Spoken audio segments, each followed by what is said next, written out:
बहरहाल सुने जनाब साहब, क्या करते हैं, कुछ चीज़ें मैं उनकी इन्वॉल्व करता हूँ, कुछ चीज़ें नहीं करता। तो दो बातें आज उनके लेक्चर में उनकी इन्वॉल्व की हैं। उन्होंने कहा सर ये जिसको आप मॉलिक्यूलर ऑर्बिटल थ्योरी कह रहे हैं, इसको कुछ और लोग क्या कहते हैं, एफएससी वाले, एंटी टेस्ट वाले, जब आप टेस्ट देंगे तब वो क्या कहेंगे, इसको वैलेंस बॉन्ड थ्योरी क्या कहेंगे। मैं अभी भी क्या कहूंगा, मैं मॉलिक्यूलर, एक काम करें जी, पेज के हेडर पे जाएं, जहां पे आपने मॉलिक्यूलर ऑर्बिटल थ्योरी लिखी है, जहां हेडिंग है मॉलिक्यूलर ऑर्बिटल थ्योरी वाली, जिस पेज पे हेडिंग थी मॉलिक्यूलर ऑर्बिटल थ्योरी वाली, उधर जाके लिखें this is not this molecular orbital theory is known as valence bond theory in FSC. Is known as valence bond theory in FSC.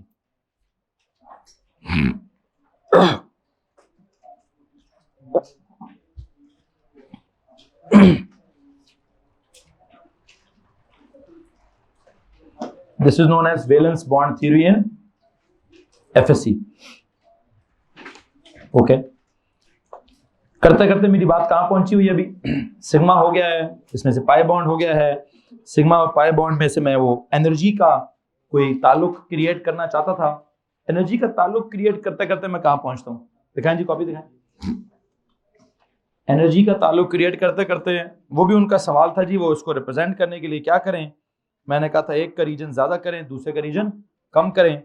खैर बहरहाल रीजन का क्या करना है और क्या नहीं करना, हमने उसके लिए बॉन्ड एनर्जी की टर्म स्टार्ट की। Covalent bonding is something like this और something like this. It can be between two similar atoms, it can be between two different atoms. और इन सिमिलर एटम्स और डिफरेंट एटम्स के लिए क्या क्या कहानी है जी, इनके लिए कोई बॉन्ड एनर्जी का कॉन्सेप्ट है या बॉन्ड एनर्जी की वैल्यूज का कॉन्सेप्ट है। बॉन्ड एनर्जी की डेफिनेशन में दे चुका हूं, बॉन्ड एनर्जी का रिएक्शन भी मैं लिख चुका हूं, बॉन्ड तोड़ने वाला भी दे चुका हूं, बॉन्ड बनाने वाली बात भी कर चुका हूं। बॉन्ड एनर्जी वैल्यूज का जिक्र हो रहा है। उस टेबल में हमने कुछ चीजें हाईलाइट की हैं। क्या क्या हाईलाइट किया कि दो, एक तो सबसे हाईएस्ट वैल्यू हाईलाइट की, carbon triple bond with oxygen in the case of carbon monoxide, nitrogen triple bond with nitrogen in the case of nitrogen molecule. ये दो ट्रिपल बॉन्ड्स ऐसे हैं जिनकी वैल्यूज हद से ज्यादा हैं और इनको तोड़ना आई बिलीव दुनिया का सबसे मुश्किल काम होता होगा। वंस ये चीजें बन जाएं तो ये बहुत स्टेबल होती होंगी, इनका वापस क्या बोलते हैं अपने कॉन्स्टिट्यूएंट एलिमेंट्स में कन्वर्ट होना बहुत मुश्किल होता होगा, या इनका फर्दर किसी रिएक्शन में इन्वॉल्व होना भी बड़ा मुश्किल होता होगा। क्यों? किसी भी रिएक्शन में इन्वॉल्व होने के लिए पुराने बॉन्ड्स तोड़ने पड़ते हैं, फिर उसके बाद क्या होता है, नए बॉन्ड्स बनते हैं।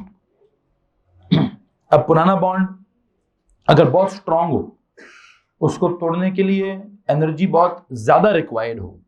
मतलब कल किसी ने एक टर्म इस्तेमाल किया भाई ने, एक्टिवेशन एनर्जी। आई होप आपने वो लोगों ने सुना होगा। ठीक है, मैं थोड़ा थोड़ा एनर्जेटिक्स में जा रहा हूं लेकिन पूरा पूरा नहीं जाऊंगा, वापस निकल आऊंगा बीच में से। क्यों कहते हैं सर ये जो आप बॉन्ड एनर्जी का जिक्र कर रहे हैं, क्या इसका ताल्लुक, आप कैसे समझते हैं, क्या इसका ताल्लुक एक्टिवेशन एनर्जी के साथ है कि नहीं? बिल्कुल है। कि अगर आप किसी रिएक्शन की बात करते हैं, उसके रिएक्टेंट्स को प्रोडक्ट्स में कन्वर्ट करने की बात करते हैं, तो रिएक्टेंट्स के अंदर ऑलरेडी मौजूद बॉन्ड्स की बात करते हैं, उन बॉन्ड्स को तोड़ने की बात करते हैं, तो यस ऑफ कोर्स रिएक्टेंट्स के ऑलरेडी एग्जिस्टिंग बॉन्ड्स को तोड़ने वाली एनर्जी को एक्टिवेशन एनर्जी कहते हैं जी, बिल्कुल कहते हैं। तो जिन रिएक्शंस में रिएक्टेंट्स के तौर पर ये नाइट्रोजन इन्वॉल्व होगा, ये कार्बन का मोनोऑक्साइड इन्वॉल्व होगा, उनके पुराने वाले बॉन्ड तोड़ने की एनर्जी बहुत ज्यादा होगी, उनकी एक्टिवेशन एनर्जी बहुत ज्यादा होगी, तो रिएक्शन बड़े मुश्किल होंगे, नहीं होते होंगे, या क्या पता एंडोथर्मिक होते हैं। खैर मैं इससे आगे मजीद एनर्जेटिक्स की बात नहीं करना चाहता, मैं तभी करूंगा।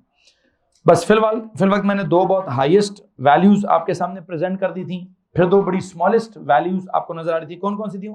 आयोडीन वाली और ऑक्सीजन वाली। क्या आयोडीन को तोड़ना बहुत आसान काम है, और क्या बोलते हैं ऑक्सीजन को तोड़ना भी बहुत आसान काम है। फिर करते करते किधर जाएं जी, किधर जाएं, हाँ जी, फिर मैंने दो तीन और चीजें हाईलाइट कराई। वो हैलोजेंस वाली, कौन सी वाली? कि हैलोजेंस में जब आप ऊपर से नीचे आते हैं, हाइड्रोजन फ्लोराइड्स में जाएं, मतलब हाइड्रोजन फ्लोराइड, हाइड्रोजन क्लोराइड, उधर भी नीचे जाएं, तो बॉन्ड एनर्जी वैल्यू क्या करती थी? इट इंक्रीजेस नहीं, इट डिक्रीजेस। आपने क्या लिखा? Bond energy values decreases as we move down the group, और ये as we move down the group 7 या 17 वाली बात फ्लोराइड्स मतलब हैलाइड्स के साथ भी थी, फिर कार्बन हैलाइड्स के साथ भी थी, और फिर सिंपल हैलोजेंस के साथ भी थी except for fluorine. I think मुझे उसके बारे में एक छोटा सा कमेंट लिखकर आगे निकलने की कोशिश करनी है। मैं इन नॉर्मल नोट्स में जाएंगे, मैं एक सवाल लिखें, explain what, explain the trend in bond energy values, explain the trend in bond energy values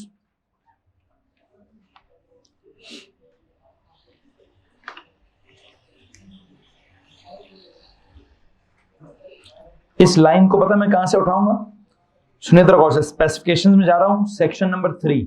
section number 3 है इनऑर्गेनिक केमिस्ट्री, और उस इनऑर्गेनिक केमिस्ट्री में there is chapter number 11 group number 17। It says describe and explain the trend in the bond strength of hydrogen molecules as we move down the group. क्या समझाना है, क्या समझाना है जी? Describe and explain the trend in the bond strength, bond strength मतलब of course bond energy की value, bond energy की वैल्यू जो है वो क्या डिस्क्राइब करती है, it describes the strength of the bond. मैं ये जुमला लिखवाना चाहता हूं, कहां, पेज के हेडर पर, जिस भी पेज पर अभी मौजूद हो जहां पे वो बॉन्ड एनर्जी वाला टेबल चिपकाया है, जहां बॉन्ड एनर्जी वाला टेबल चिपकाया है उस पेज के हेडर पे जाओ, जहां बॉन्ड एनर्जी वाला टेबल चिपकाया है प्लीज उसके हेडर पे जाइए।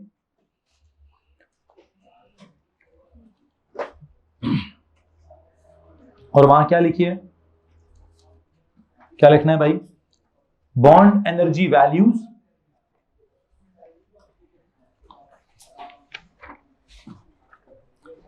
describes what, describes the bond strength, describes the bond strength, describes the bond strength। मतलब क्या है इस बात का, anyone please? Sir ji greater the bond energy value, greater the bond strength, तो लिखें greater the bond energy value, greater the bond strength, greater the bond energy value,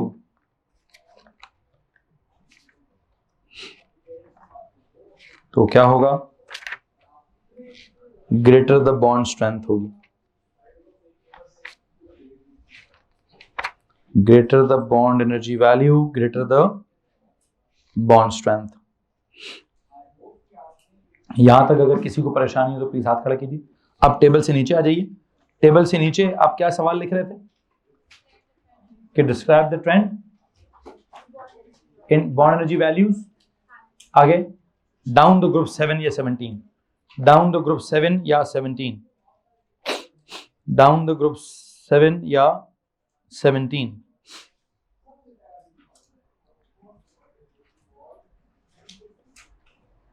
okay जी, अब इसको समझाने के लिए मैं क्या करने लगा हूं, टेबल को भी रेफर कर सकता हूं और वैसे भी आपको बता सकता हूं। वैसे जनरली पहले एक्सप्लेन कर देता हूं कि जैसे जैसे आप नीचे जाते हैं, please tell me what do you think क्या होता होगा।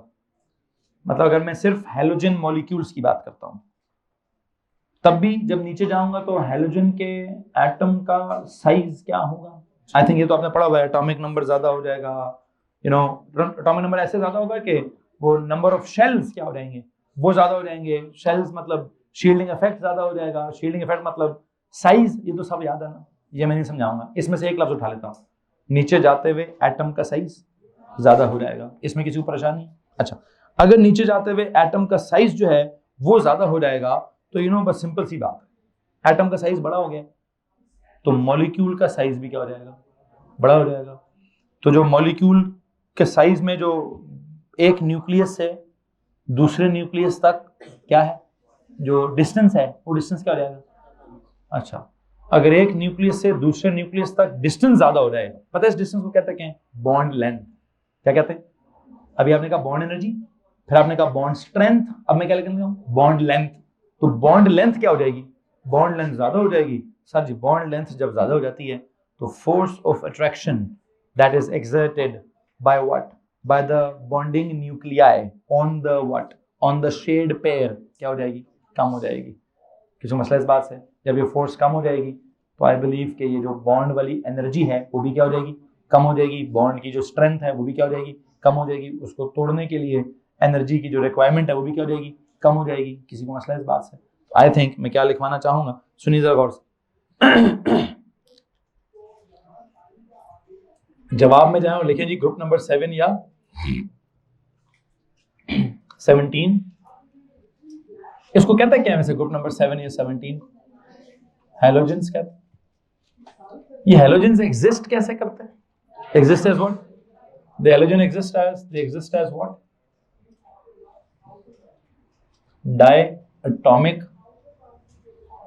मॉलिक्यूल्स। अच्छा, अगर ये डायटॉमिक मॉलिक्यूल्स की तरह एग्जिस्ट करते हैं तो मतलब क्या? दैट इज क्या? X2, और उनके बीच में बॉन्ड कैसा होता है? X सिंगल बॉन्ड X होता है। अच्छा, अगर मैं उनके नाम लिखता जाऊं, प्लीज टेल मी उनके नाम क्या है? फ्लोरीन, फिर क्लोरीन, फिर ब्रोमीन, फिर आयोडीन।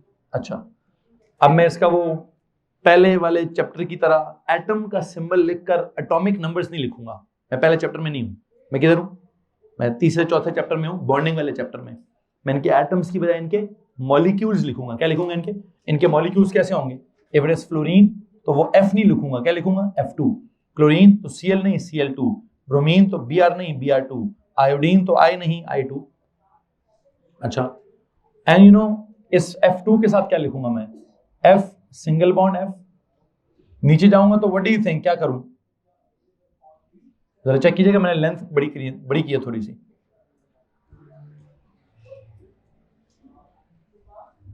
ऐसे बनाइएगा please.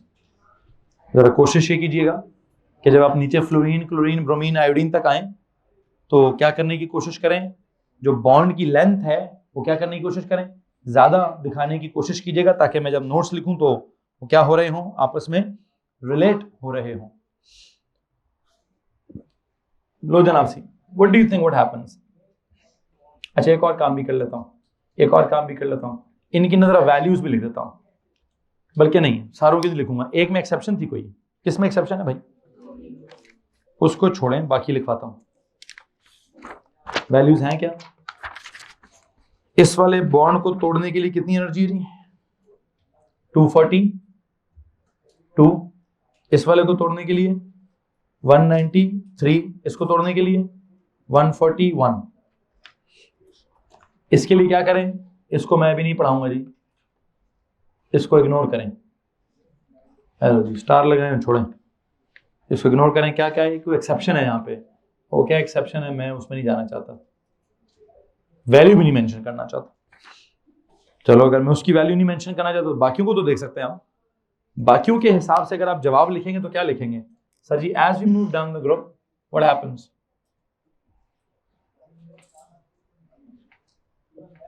As we move down the group 7 या 17, please tell me what do you think क्या हो रहा है? As we move down the group 7 या 17, सबसे पहली बात जो मैं लिखवाना चाहता हूं वो क्या है? वो ये है सर जी के एटम का जो साइज है वो क्या हो रहा है। उसके लिए मुझे 4-5 पॉइंट्स लिखने की जरूरत। जैसे नहीं, वो एटॉमिक नंबर इंक्रीज हो रहा है, फिर नंबर ऑफ शेल्स इंक्रीज हो रहे हैं, फिर यू नो वो शील्डिंग इफेक्ट इंक्रीज हो रही है। आई थिंक मुझे सीधा सीधा लिख देना चाहिए कि साइज क्या हो रहा है। एटम का साइज जो है वो इंक्रीज हो रहा है।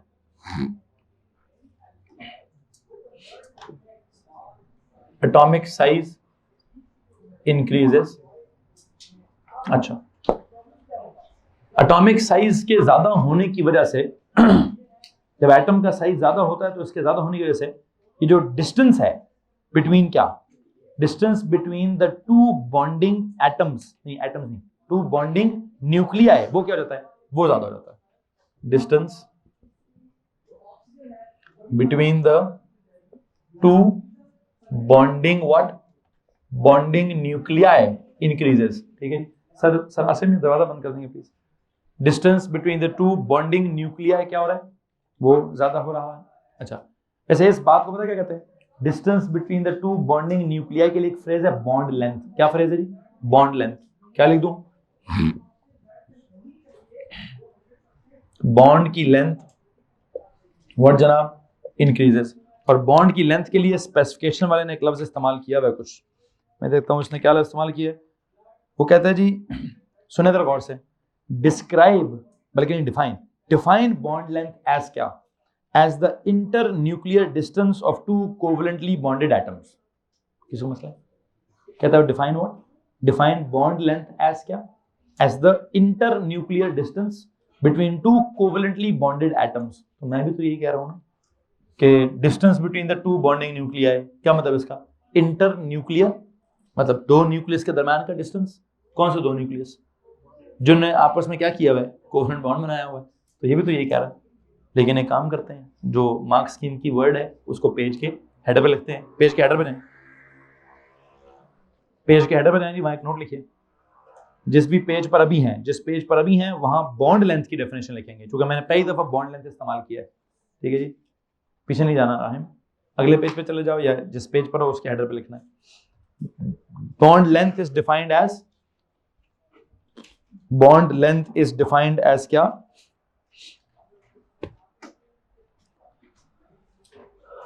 एज क्या जनाब, as the internuclear distance, as the internuclear distance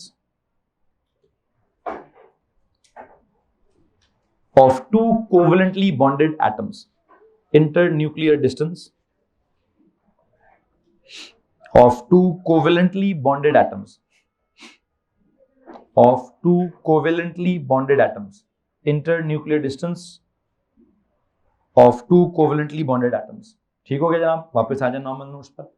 कि हमने जब कहा कि सर नीचे जाते हुए जब एटम का साइज बड़ा हो रहा है तो ऑब्वियस बात है एक के न्यूक्लियस से दूसरे के न्यूक्लियस के दरमियान का distance between the two bonding nuclei, bonding nuclei मतलब जिन्होंने कोवलेंटली बॉन्डेड न्यूक्लियाई हैं उनके बीच का डिस्टेंस क्या हो रहा है, ज्यादा हो रहा है।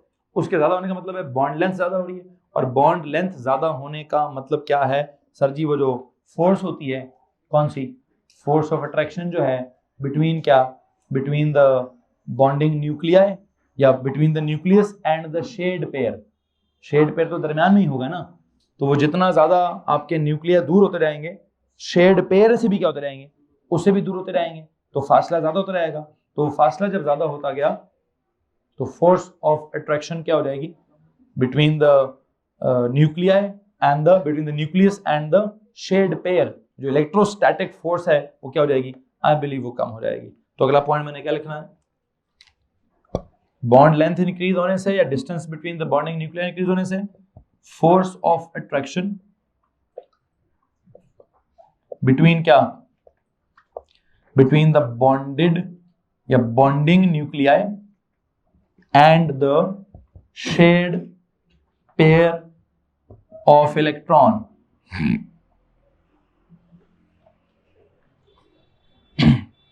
ज्यादा नहीं कम हो जाएगी।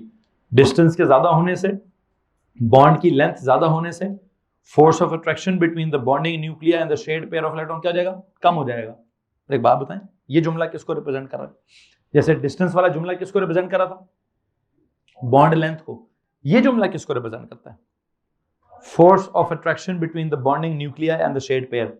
ये कोवलेंट बॉन्ड को रिप्रेजेंट कर रहा है, किसको, वही बॉन्ड की स्ट्रेंथ को, किसको रिप्रेजेंट कर रहा है, बॉन्ड स्ट्रेंथ को रिप्रेजेंट कर रहा है। तो अगर फोर्स कम होगी तो व्हाट शुड आई से, आई शुड से कि बॉन्ड की स्ट्रेंथ डिक्रीज हो गई है, या बॉन्ड की स्ट्रेंथ डिक्रीज हो गई है, या फिर क्या बोल दीजिए बॉन्ड एनर्जी की वैल्यू डिक्रीज हो गई है, या फिर ये लिख दीजिए the amount of energy required क्या करने के लिए, टू ब्रेक द बॉन्ड, वो क्या हो गया, वो डिक्रीज हो गई है। तो बॉन्ड स्ट्रेंथ डिक्रीज होगी लिख दीजिए, बॉन्ड एनर्जी डिक्रीज होगी वो लिख दीजिए, बॉन्ड अमाउंट ऑफ एनर्जी क्या लिखा जी, the amount of energy required to what,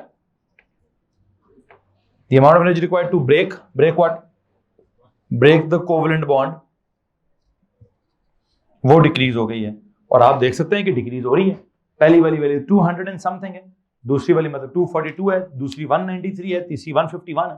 तो नीचे जाते जाते क्या हो रहा है, ऑब्वियस है सर जी, बॉन्ड लेंथ ज्यादा हो रही है, बॉन्ड स्ट्रेंथ कम हो रही है। इसमें किसी को मसला है? और यही ट्रेंड सिर्फ हैलोजन के मॉलिक्यूल्स में नहीं है, ये ट्रेंड और किधर किधर है? ये ट्रेंड आप हाइड्रोजन हैलाइड में भी देखेंगे, यही ट्रेंड आप कार्बन के हैलाइड्स में भी देखेंगे। ठीक है जी, आप में से किस किस के पास ये वाला पेज नहीं है? एनीवन? आवाज साहब किधर आए हैं? किधर गए थे? कराची गए थे? इतनी दूर रह जाते भाई, समुंदर है ऐसा सा, वहां पर रहते, सुकून मारते। फ्लाइट डिले हो गई थी। चलो चलो जी, कोई बात नहीं, क्या करें, अभी बहुत सारा मिस होता है भाई आपका यार, किधर जाएंगे आप अभी? खैर बहरहाल जी पुत्र, नहीं मैं अभी पहुंचे ही नहीं हूं वहां पे। मैं तो टॉपिक जब बॉन्ड एनर्जी निकाला तो पता नहीं मैं कहाँ घूम रहा हूँ। मैं आऊंगा सिग्मा और पाई तक। असल में तो मैंने ये क्यों समझाना था, वो सिग्मा और पाई का फर्क समझाना था। मैं अभी तक वहां नहीं पहुंचा। क्या है? अभी तो सिग्मा ही चल रहा है, अभी तो सारे सिंगल सिंगल सिंगल चल रहे हैं। चलें, एक छोटी सी गुजारिश करना चाहता हूं, पहले तो सिग्मा और पाई थोड़ी देर के लिए भूल जाइए। मैंने अल्टीमेटली इस टेबल में से क्या निकालना है? अल्टीमेटली मैं इस टेबल में से सिग्मा और पाई का कंपैरिजन ही करूंगा कि वो जो जहां से टॉपिक स्टार्ट हुआ था हमारा कि सिग्मा स्ट्रांग है या पाई स्ट्रांग है, सिग्मा का रीजन एनर्जी वो शो जो करना है ज्यादा शो करना है या पाई का रीजन ज्यादा शो करना है, वो टॉपिक वो था। उसको निकालने के लिए मुझे पहले बॉन्ड एनर्जी समझानी पड़ी। अब मैं बॉन्ड एनर्जी समझा रहा हूँ। बॉन्ड एनर्जी में से कौन सा वाला बॉन्ड? कोवलेंट वाला बॉन्ड समझा रहा हूँ। कोवलेंट बॉन्ड में से मुख्तलिफ किस्म के बॉन्ड्स हैं, टेबल आपके पास गिवन है, टेबल में ढेर सारी वैल्यूज हैं। कौन सी वैल्यूज समझा रहा हूँ? सिर्फ ये वाली वैल्यूज, और इसमें इसको भी छोड़ दिया मैंने, इन वैल्यूज को समझा रहा हूँ। तो क्लोरीन और क्लोरीन के बीच में कौन सा बॉन्ड है? कोवलेंट बॉन्ड है। चलें, कोवलेंट में से भी कौन सा वाला?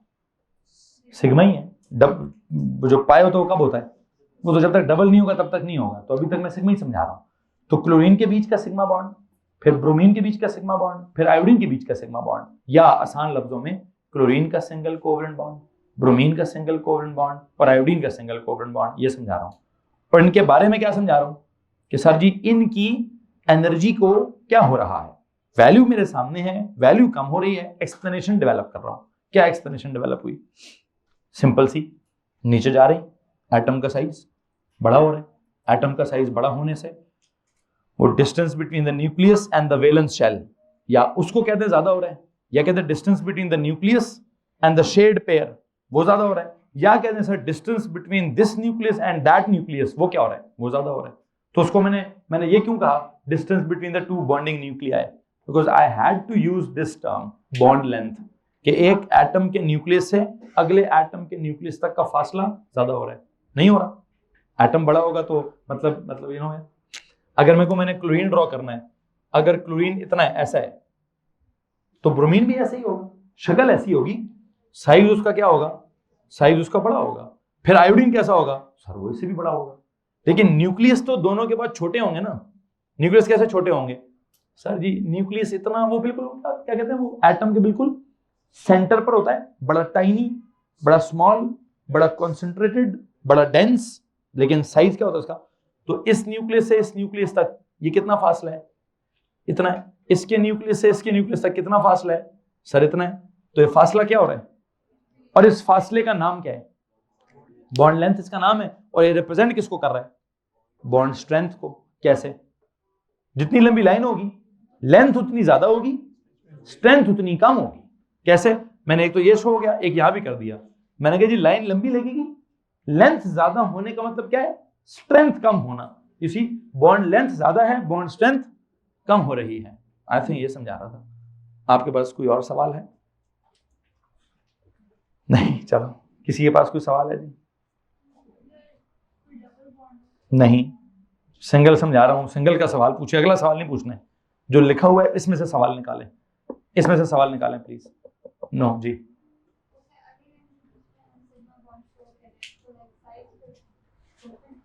कौन सी चीज का साइज? तो किस चीज का साइज? Sigma bond. ऐसे तो कभी भी नहीं। उसको एक्सप्लेन कर, जो उसके दिमाग में जब तक वो निकलेगा नहीं तब तक उसको समझ नहीं आएगी। कौन सा रीजन? हाँ चलो ठीक हो गया। मतलब आप ये कहना चाहते हो कि सर जी इसका क्या करें, इसका ये जो सिग्मा बॉन्ड वाला रीजन है ये दिखाने की कोशिश करें, फिर इसका भी सिग्मा बॉन्ड का रीजन दिखाने की कोशिश करें, कुछ इस तरह की बात कर रहे हो, ठीक है। मैंने वैसे ड्राइंग बड़ी एहतियात से की है, लेकिन मैं भी समझाना नहीं चाहता। मैं इसलिए कह रहा हूं प्लीज थोड़ी देर के लिए सिग्मा और पाई में से निकलें, पहले जनरल टॉपिक पूरा खत्म होने दें, फिर मैं सिग्मा और पाई पे वापस आ जाऊंगा। लेकिन फिर मैं सिग्मा सिग्मा सिग्मा के कंपैरिजन नहीं जाऊंगा, मैं सिग्मा और पाई का सिर्फ कंपैरिजन करूंगा, मैं टॉपिक में से निकल जाऊंगा। जिसके लिए आपको कहना सिग्मा का शेड रीजन दिखाएं, मैं नहीं दिखाना चाहता अभी, मेरी स्पेसिफिकेशन मुझे कहीं और ले गई हैं और मैं उसको पहले कवर करके वापस यहाँ आना चाहता हूँ। लेकिन आपके सवाल के जवाब मैंने दे दिए।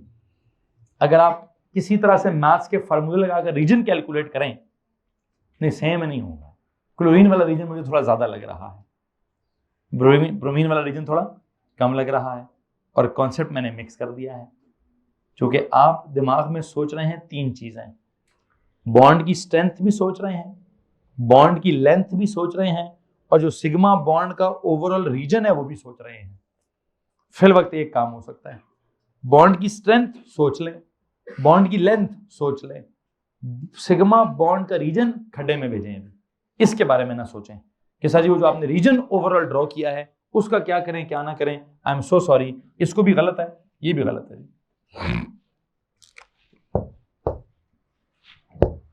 ये लें, बस इतना सोचें कि ब्रोमीन वाले केस में बॉन्ड की लेंथ क्या है, लंबी है तो उसकी बॉन्ड की स्ट्रेंथ क्या है, मैं इतना समझ आ गया, ये समझा रहा हूं।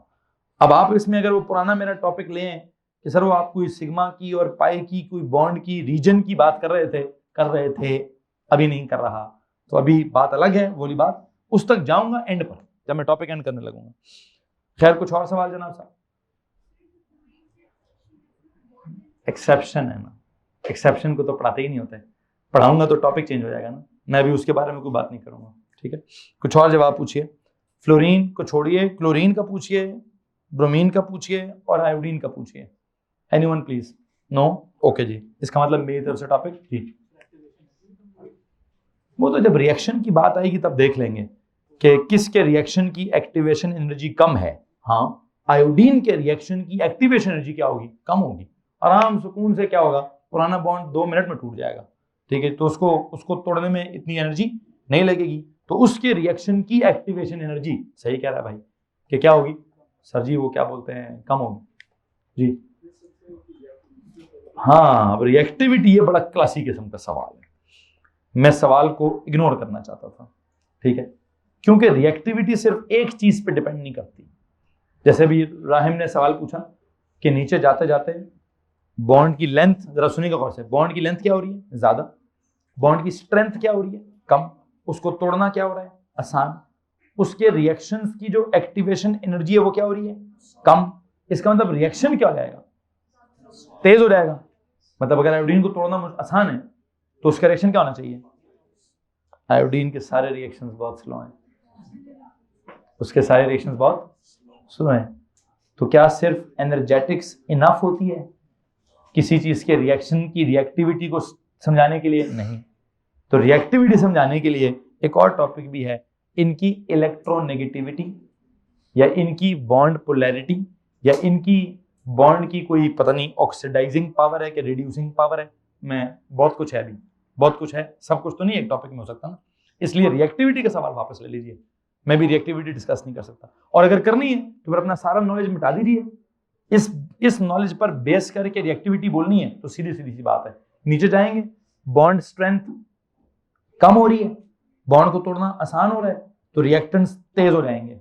इसका मतलब इस कॉन्सेप्ट के मुताबिक नीचे वालों की रिएक्टिविटी ज्यादा होनी चाहिए। हाँ ठीक, लेकिन आप कहेंगे सर हकीकत में, फिर मैं कहूँगा हकीकत मैंने भी पढ़ाई किधर है, तो हकीकत में जो पढ़ाऊंगा उसका फिर कुछ और जवाब होगा, उसकी उस वक्त लेना देना कुछ और होगा। इस वक्त लेना देना अगर आप समझना चाहते हैं तो सही सोच रहे हैं आप कि नीचे जाने से बॉन्ड की लेंथ ज्यादा, बॉन्ड की स्ट्रेंथ कम, इन रिएक्टेंट्स की एक्टिवेशन एनर्जी कम, तो इनका रिएक्शन तेज, इनकी रिएक्टिविटी तेज, only according to energetics.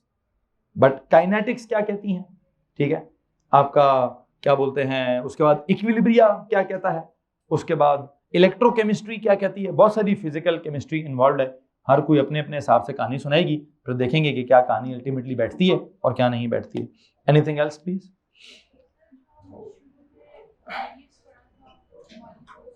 Molecules का, हाँ ये वही है। और जो कोवेलेंट रेडियस पड़ा था ना, उसको डबल करो तो क्या आएगा, ये वाला बॉन्ड लेंथ आएगी। वो कहते हैं सर आपने शुरू में कहीं क्या पढ़ाया था, एक मेटालिक रेडियस पढ़ा था, एक पता नहीं वो कौन सा वाला वैन डर वाल रेडियस पढ़ा था, एक पढ़ा था क्या, कोवेलेंट रेडियस। वो कोवेलेंट रेडियस क्या था, एक के न्यूक्लियस से दूसरे के न्यूक्लियस तक फासला निकाल कर उसको आधा, तो I believe covalent radius was half the bond length, तो bond length is double the covalent radius. बिल्कुल सही कह रही है कि ये बॉन्ड लेंथ जो मैंने बोली है इट इज रिलेटेड टू क्या, अब ये कहां लिखेंगे, साइड पे लिखेंगे, पेज के हेडर पे तो जगह खत्म हो गई है, उधर हुई भी है, तो ठीक है उधर हुई भी है। कहता है सर वहां कहीं लिखा हुआ है आपने covalent radius is equal to bond length divide by 2, इस तरह का कोई इक्वेशन लिखा हो, हाफ ऑफ कुछ तो लिखा होगा, बॉन्ड लेंथ मेंशन है वहां पे, तो मैं दोबारा यहाँ लिखने की कोशिश नहीं कर रहा। बहरहाल वापस आए जी टेबल पर, वापस आए टेबल पर। ये जो भी मैंने आपको क्लोरीन, ब्रोमीन और आयोडीन के लिए समझा दिया है, व्हाट डू यू थिंक कि क्या यही notes hydrogen fluoride, hydrogen chloride, hydrogen bromide और हाइड्रोजन आयोडाइड उस पर अप्लाई नहीं होंगे? कि हाइड्रोजन कांस्टेंट हो गया, एक लगा फ्लोराइड, एक लगा क्लोराइड, एक लगा ब्रोमाइड, फिर लगा आयोडाइड, तो जैसे जैसे नीचे जा रहे हैं क्या हो रहा है, हाइड्रोजन के साथ छोटा एटम लग रहा है, बड़ा एटम लग रहा है, बड़ा एटम लग रहा है ना, तो अगर हाइड्रोजन के साथ बड़ा बड़ा एटम लगता जाएगा तो उसका जो एटम का साइज है क्या होता जाएगा, ज्यादा, तो उसकी जो बॉन्ड की लेंथ है वो क्या होती जाएगी, ज्यादा। बॉन्ड की लेंथ अगर ज्यादा हो रही है तो बॉन्ड की स्ट्रेंथ क्या होती जाएगी, कम, तो बॉन्ड की एनर्जी क्या होती जाएगी, कम, तो वैल्यू क्या होती जाएगी, चेक करें, कम हो रही है ना, मतलब HF 562, HCl 431, HBr, अच्छा वहां एक्सेप्शन भी नहीं है, वहां फ्लोरीन वाला जो फटा होना फटा भी नहीं है। यही ट्रेंड आपने नीचे उधर भी देखा होगा, CCl, CBr, CI, वहां भी क्या है 340, 280, 240। किसी को प्रॉब्लम है तो प्लीज हाथ खड़ा करेंगे, नहीं, ओके। अब आता हूं असल में उस बात की तरफ जिसके लिए काम खोला हुआ है। किसके लिए खोला हुआ है, सिग्मा और पाई बॉन्ड वाली क्या सिचुएशन खोली हुई है। थैंक यू सर जी। इसका ना पता क्या कर दें, ये अलग क्वेश्चन है सर, यही है, अच्छा ठीक है, यही है, यही इसकी उनको बोले आंसर की भी दे दें। और कुछ सवाल रिपीट तो नहीं हो रहा, आई थिंक ये रिपीट हो रहा है, 2x + y, इसको चेक करें यहाँ क्या मिसिंग है, पूरा देखें सर जी, यहाँ भी कुछ मिसिंग है, इसको चेक करें, रिपीट तो नहीं हो रहा, फिर यहाँ भी कुछ मिसिंग ना हो, चेक कर लीजिएगा प्लीज, ठीक।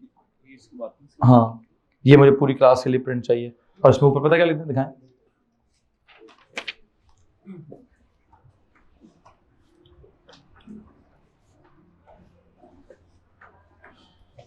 इसके पीछे ही लिख दीजिएगा, बल्कि ठीक है, ये ठीक है, पूरी क्लास के लिए प्रिंट दे दीजिएगा। चलें जी, सुनो भाईजान क्या बात हो रही है, कुछ तो बात हो रही थी, जरा कॉपी दिखाएं कि मैं असल में ये सिग्मा और पाई कहाँ से लाया था और क्यों लाया था, यू नो, ये सॉरी ये टेबल कहाँ से आया था जी, बॉन्ड एनर्जी को क्यों डिफाइन करना पड़ा। एक काम करेंगे यार, मैं ना अभी भी वो बॉन्ड का रीजन, किसका रीजन ज्यादा है किसका रीजन कम है, इस चक्कर में नहीं पढ़ना चाहता, लेकिन हाँ एक चक्कर में जरूर पढ़ना चाहता हूँ। जरा इस टेबल पे जाएं, टेबल में 2 वैल्यूज और हाईलाइट करनी है आपको। C सिंगल बॉन्ड C वाली वैल्यू नजर आ रही बच्चों, जरा चेक करें, C सिंगल बॉन्ड C की वैल्यू नजर आ रही है, कितनी है, 350 है, okay. C double bond C की वैल्यू नजर आ रही है, ये क्या सीन है, ये समझना है आपने। सिंगल बॉन्ड की वैल्यू है 350, डबल बॉन्ड की वैल्यू होनी चाहिए थी 700, कितनी, मतलब मैं नॉर्मल मैथ्स ही कहता ना, एक बॉन्ड की वैल्यू आ गई कितनी, तो अगर एक और बॉन्ड आ गया 2 हो गए तो उनकी कुल मिला के कितनी होगी, 350 इसकी 350 उसकी, कितनी होगी, यहाँ लिखी कितनी है 610 लिखी है। व्हाट डज इट मीन कि इसमें से जो पहला वाला बॉन्ड है सिग्मा बॉन्ड, उसकी तो वैल्यू 350 थी, मतलब ऊपर सिग्मा ही है ना, जो C और C का सिंगल है वो कौन है, उसकी वैल्यू तो 350 है। तो नीचे भी जो 2 बॉन्ड्स बने हैं उनमें से एक सिंगल है और एक डबल है, तो सिंगल तो वही है पुराना वाला, उसकी कितनी होगी 350, जो दूसरा वाला है उसकी कितनी है, वो 610 में से 350 निकाले, कितनी होगी 260, वो तो 260 है। लो जी, एक मसला पैदा होता है, ये है वो मसला जो मैं समझाना चाहता था कि सिग्मा बॉन्ड वाले की वैल्यू है 350 और जो उसके ऊपर पाई बॉन्ड चढ़ेगा उसकी वैल्यू कितनी है 260। 350 से क्या है कम है। इसका मतलब क्या है कि सिग्मा बॉन्ड की वैल्यू ज्यादा होती है, पाई बॉन्ड की वैल्यू कम होती है, या सिग्मा बॉन्ड स्ट्रांग होता है, पाई बॉन्ड वीक होता है। क्यों जी? क्यों जी? सिग्मा बॉन्ड जो है वो उसका जो बॉन्ड है, बॉन्ड रीजन या बॉन्ड पेयर या शेड पेयर, वो किधर है? Along the line joining the two nuclei. वहां क्या होता है? वहां दोनों न्यूक्लियस का इन्फ्लुएंस ज्यादा होता है, वहां दोनों न्यूक्लियस की तरफ से फोर्स ऑफ अट्रैक्शन ज्यादा अप्लाई होती है, तो न्यूक्लियस वो जो शेड पेयर है वहां पे फंसा रहता है या होल्डेड रहता है। ठीक है, यस। चलो स्टैटिक और मूविंग पुराना कटा था सर, मूव कर रहा है कि नहीं कर रहा, मैं मूव कर रहा है कि नहीं कर रहा है मेरा टॉपिक नहीं है। वैसे रीजन को भी खड़े में भेजें, ये भी मेरा टॉपिक नहीं है। मेरा टॉपिक जरा प्लीज सुन लीजिए। शेड पेयर को जो बॉन्डेड न्यूक्लियाई हैं, जब वो सिग्मा वाली जगह पर है तो वो शेड पेयर को क्या हो रहा है? उसको इन्फ्लुएंस, उस पर फोर्स ज्यादा लग रही है, उसकी उस बॉन्ड की स्ट्रेंथ ज्यादा है, तो उस बॉन्ड के एनर्जी की वैल्यू, बस ये समझाना है ज्यादा है। ठीक है, रीजन को भी नहीं समझा रहा, वो रीजन को इग्नोर मारें। ठीक है, क्योंकि वो रीजन समझाने के फिर एक उल्टा हिसाब समझाना पड़ेगा कि रिप्रेजेंटेशन कैसी होती है, नहीं समझाना चाहता।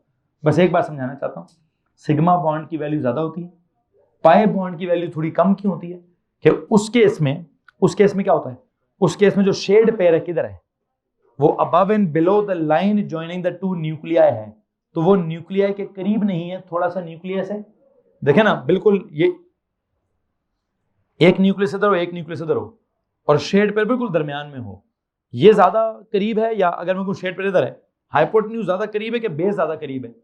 बेस ज्यादा करीब होगी ना। अगर पेयर ऊपर आ जाए, हाइपोटेन्यूज ड्रॉ करना पड़ जाए, थोड़ी सी मैथ्स है, उसकी लेंथ ज्यादा होती है, तो जब उसकी लेंथ ज्यादा होती है तो स्ट्रेंथ कम होती है। किसी को मसला इस बात से? एक काम करें, एक और वैल्यू देखें। अगर आप जाएं जनाब साहब, ये कहां पे जी, और कौन कौन सा मैंने सिंगल डबल एक्सप्लेन करना है? नाइट्रोजन किधर है? एन सिंगल बॉन्ड एन, यहां क्या है?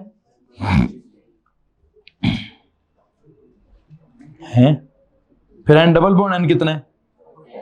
410। अरे वाह, ये कितना हो गया? ये कैसे ज्यादा हो गया? N single bond N is 160, N double bond N is 410। नहीं भाई नहीं, ये नहीं हो सकता, ये नहीं हो सकता। Strength of sigma bond is greater than the strength of pi bond. Full stop लगा के लिखें जी, एक्सप्लेन वाई। एक्सप्लेन वाई, क्या जवाब है इसका? In the sigma bond, in the sigma bond the shared pair of electron lies किधर? क्या लिखेंगे जी? in the sigma bond the shared pair of electron lies along the line joining the two nuclei. The shared pair of electron lies along the line joining the two nuclei. वहां क्या होता होगा? where it experiences a stronger force of attraction, where it experiences a stronger force of attraction by what? By the bonding nuclei. क्या लिखा जी? In the sigma bond the shared pair of electron lies along the line joining the two nuclei where it experiences a stronger force of attraction, where it experiences a stronger force of attraction by the bonding nuclei. Whereas in the pi bond, again, whereas in the pi bond the shared pair of electron, whereas in the pi bond the shared pair of electron lies किधर? Lies above and below the line joining the two nuclei,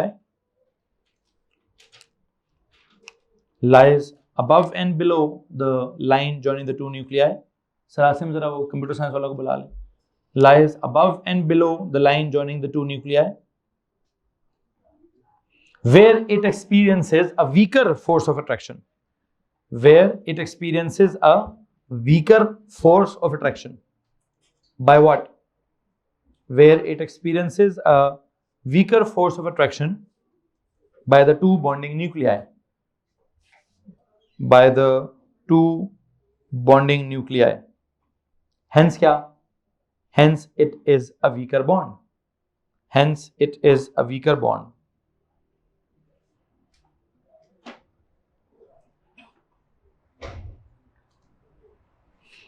एक सवाल लिखिए, अगला सवाल लिखिए, verify the above fact, verify the above fact, verify the above fact by what? By using the bond energy values, by using the bond energy values of C single bond C with C double bond C. By using the bond energy values of C single bond C and C double bond C. जी तो जनाब साहब, क्या comparison आ रहा है जी? अभी मैंने कहा जी ऊपर वाले मैं सारा डेटा बुकलेट तो नहीं छान के मारूंगा, अभी मैं उसमें से सिर्फ किन को कह रहा हूं कि सी सिंगल बॉन्ड सी को और सी डबल बॉन्ड सी के हिसाब से अपना फैक्ट प्रूफ कर लीजिए। क्या है सी सिंगल बॉन्ड सी की वैल्यू कितनी थी? 300, 350। अच्छा, इसके अंदर सिर्फ कौन है? आई थिंक इसके अंदर सिर्फ एक बॉन्ड है। कौन सा वाला? सिग्मा बॉन्ड है। फिर आगे चले, this C double bond C, इसमें क्या है? इसकी वैल्यू कितनी है? 610 है। इसमें कौन कौन है वैसे? सर जी इसमें सिग्मा बॉन्ड भी है प्लस पाई बॉन्ड भी है। ओके, अगर आप इस इक्वेशन को देखते हैं जिसमें सिग्मा बॉन्ड भी है प्लस पाई बॉन्ड भी है, यहां वैसे मुझे बताएं जनरली सिग्मा बॉन्ड की क्या वैल्यू होनी चाहिए? 350 होनी चाहिए। 350 plus pi bond is equal to क्या? 610।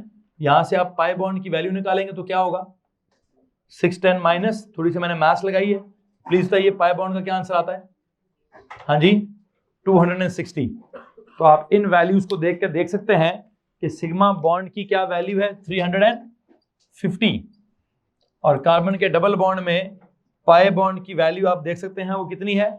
200 से लेता है।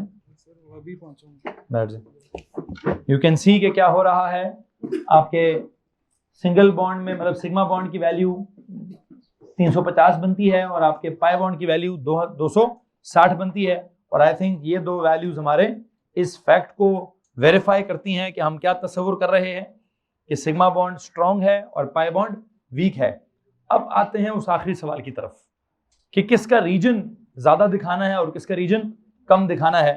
आई वाज जस्ट सेइंग एक 2 दिन पहले शायद कि जो बॉन्ड स्ट्रॉन्गर होता है, देखें एक होती है बॉन्ड की लेंथ और एक होती है बॉन्ड का रीजन।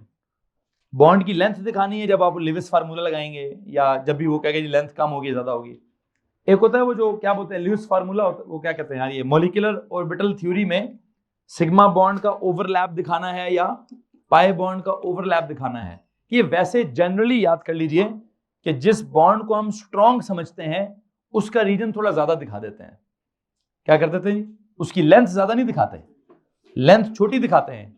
लेकिन अगर उसका रीजन दिखाना हो, शेड रीजन दिखाना हो, तो क्या करने की कोशिश की जाती है?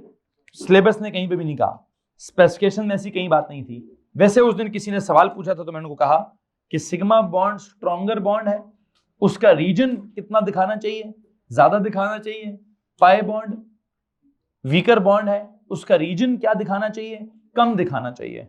और यह सवाल कहां से पैदा हुआ था? जब हमारे पास वो 2 एटम्स थे, कौन से वाले? O2 वाले थे। आई डोंट नो ऑक्सीजन का था या नाइट्रोजन का था या जो भी था, जहां पे हमने क्या किया, हमने कहा जी ये 2 न्यूक्लियस हैं, इनके दरमियान में क्या है, इतना बड़ा सिग्मा बॉन्ड दिखा दें, फिर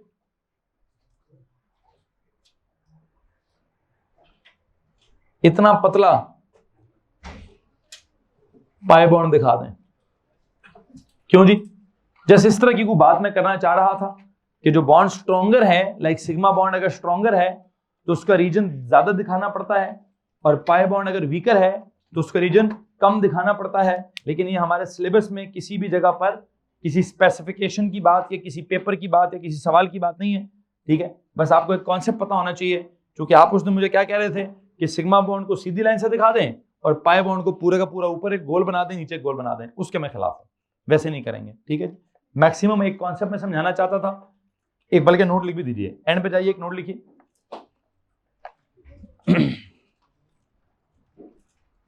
कि in molecular orbitals, in molecular orbital theory, ये लिखिए, in molecular orbital theory, in molecular orbital theory the region of sigma bond, the region of sigma bond should be greater, the region of sigma bond should be greater than what, than the region of pi bond। बस एक extra सी बात है जो molecular orbital theory में कहीं लिखी हुई है कि वो कहते हैं क्या करना चाहिए हमें, क्या बोलते हैं, रीजन थोड़ा, किसका रीजन ज्यादा दिखाना चाहिए, सिग्मा वाले का रीजन ज्यादा दिखाना चाहिए। और इसका मतलब ये हुआ कि मॉलिक्यूलर ऑर्बिटल थ्योरी में रीजन ऑफ द बॉन्ड, जो रीजन दिखाना है, और स्ट्रेंथ दोनों क्या है, रीजन और स्ट्रेंथ दोनों क्या है, डायरेक्टली प्रोपोर्शनल है। लेकिन बॉन्ड की लेंथ और बॉन्ड की स्ट्रेंथ वो क्या है, वो इनवर्सली प्रोपोर्शनल है। बॉन्ड की लेंथ और बॉन्ड की स्ट्रेंथ क्या है बच्चों, इनवर्सली प्रोपोर्शनल है। लेकिन बॉन्ड की स्ट्रेंथ और बॉन्ड का जो रीजन है वो क्या है, वो डायरेक्टली प्रोपोर्शनल है। इसमें किसी को कोई सवाल है? जी मकदार।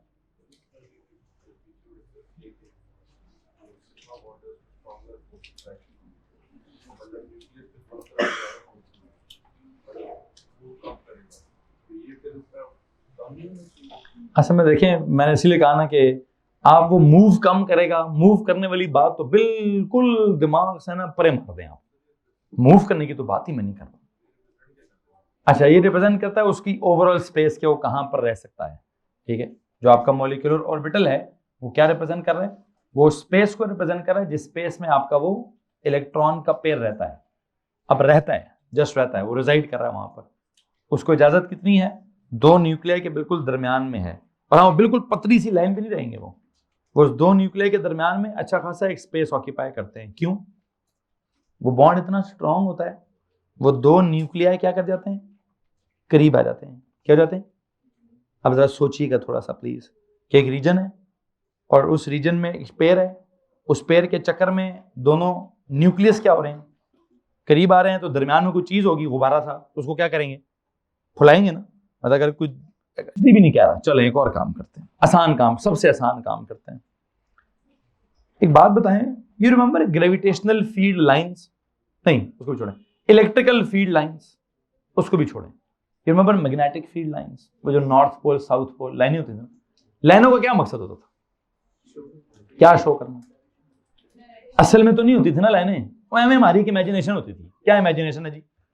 सर ये लाइनें क्या शो कर रही हैं, पता नहीं, कोई डायरेक्शन शो कर रही है, किस चीज की, मैग्नेटिक फोर्स की या मैग्नेटिक फील्ड की, समथिंग लाइक दैट। अच्छा, फिर वहां एक और कॉन्सेप्ट था, जहां लाइनें करीब करीब होंगी वहां स्ट्रेंथ ज्यादा होगी, जहां लाइनें दूर दूर होंगी वहां स्ट्रेंथ। ये कैसे समझ आई थी आपको बात? मुझे नहीं समझ आती, समझाएं। हाँ जी, तो करीब करीब से स्ट्रेंथ का क्या ताल्लुक? जवाब दीजिए, यही जवाब मैं भी दूंगा आगे। देखने में तो लाइनें ज्यादा हैं, तो लाइनें ज्यादा हैं तो क्या होगा? इसके लिए पता है फिजिक्स की किताब में क्या लिखा था? लिखा था लाइंस के दरमियान में स्पेसिंग कम होगी तो स्ट्रेंथ ज्यादा होगी। अब वो समझाने वाले का एक तरीका है कि यार मैं स्ट्रेंथ को कहां से समझाऊंगा, मैं स्ट्रेंथ को स्पेसिंग से समझाऊंगा कि स्पेसिंग कम होगी, लाइनें करीब करीब होंगी, तो मैं कहूंगा लाइनें करीब करीब आ गई तो स्ट्रेंथ ज्यादा हो गई। अब बड़ी को बकवास तरीके समझाने का, लेकिन हमें समझ आ गया था, हमें समझ तो पांडे जो वही समझा रहा हूं, ठीक है। पकड़ के फिर लेकर आ जाते हो बीच में। क्या? सुनिए ना प्लीज, मेरा जवाब सुन लीजिए, मैं आपके सवाल समझ चुका हूं। आप उस लाइन पर आइए जिस लाइन पर मैं लेके जा रहा हूं। आप मुड़ मुड़ के सोचते हैं सर इलेक्ट्रॉन की मूवमेंट सोचनी है, इलेक्ट्रॉन की स्पेस सोचनी है, नहीं भाई।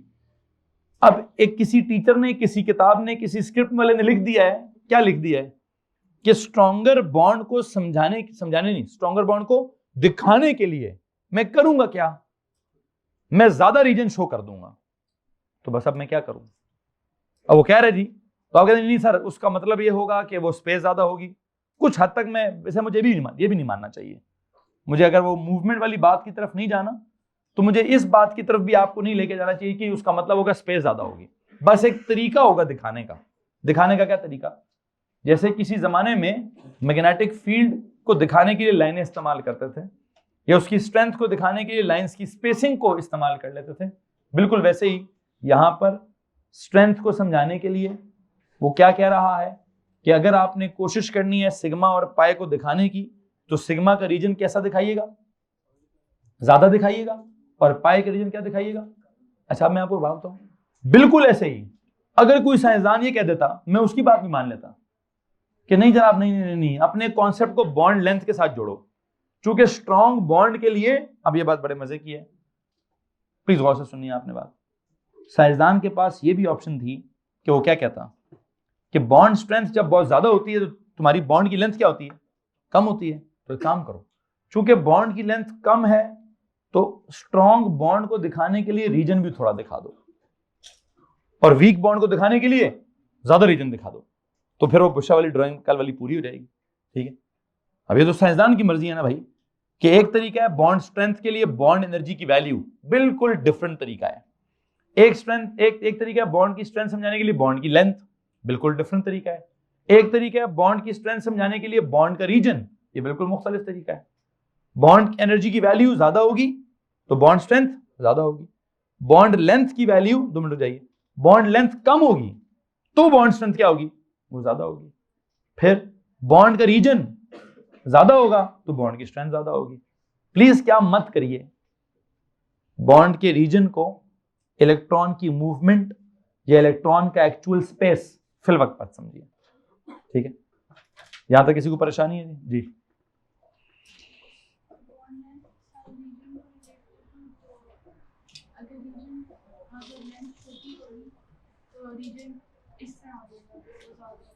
मैं काफी देर पहले ये कह रहा था तो आपने कहा था नहीं समझ आ रहा, मैं भी यही कह रहा था और आपने कहा सर मुझे नहीं समझ आ रहा। अब आप वही बात दोबारा कर रही हैं, मैं नहीं करूंगा। मेरे पास एक आसान, सबसे आसान बात क्या है, कॉपी दिखाएंगे? नहीं, वो वाली कॉपी दिखाएंगे। आपने आखिरी नोट लिखा है, in molecular orbital theory the region of sigma bond should be greater than the region of pi bond. एक काम करते हैं, आज के लेक्चर के आगाज में हमने क्या कहा था कि मोलिकुलर ऑर्बिटल थ्योरी का असल नाम क्या है? अच्छा, और मोलिकुलर ऑर्बिटल थ्योरी में असल में कॉन्सेप्ट्स क्या हैं? कुछ और भी हैं। खैर बहरहाल मैंने थ्योरी पढ़ाई क्यों है आपको? सिर्फ क्या समझाने के लिए? सिग्मा समझाने के लिए और पाई समझाने के लिए। तो एक छोटा सा मेहरबानी करेंगे मेरे ऊपर, मोलिकुलर ऑर्बिटल थ्योरी वाली लाइन काट ही दीजिए कि मोलिकुलर ऑर्बिटल थ्योरी मैंने पढ़ानी कोई नहीं है। उसके अंदर region of the sigma bond should be greater than the region of the pi bond, ये भी मैंने नहीं समझाना, इसको भी काट दीजिए। इस आखिरी लाइन को काट ही दीजिए। ज़िंदगी आसान कीजिए अपनी भी, और ज़िंदगी आसान कीजिए मेरी भी। मेरा जो सिलेबस की बातें हैं उनमें मैं फंसूंगा, जो मेरे सिलेबस की बातें नहीं हैं मैं उनमें नहीं फंसूंगा जी। ठीक है, खैर दैट्स इट फॉर केमिस्ट्री। क्या करेंगे यहाँ से आगे? फिजिक्स का लेक्चर स्टार्ट करेंगे। प्लीज़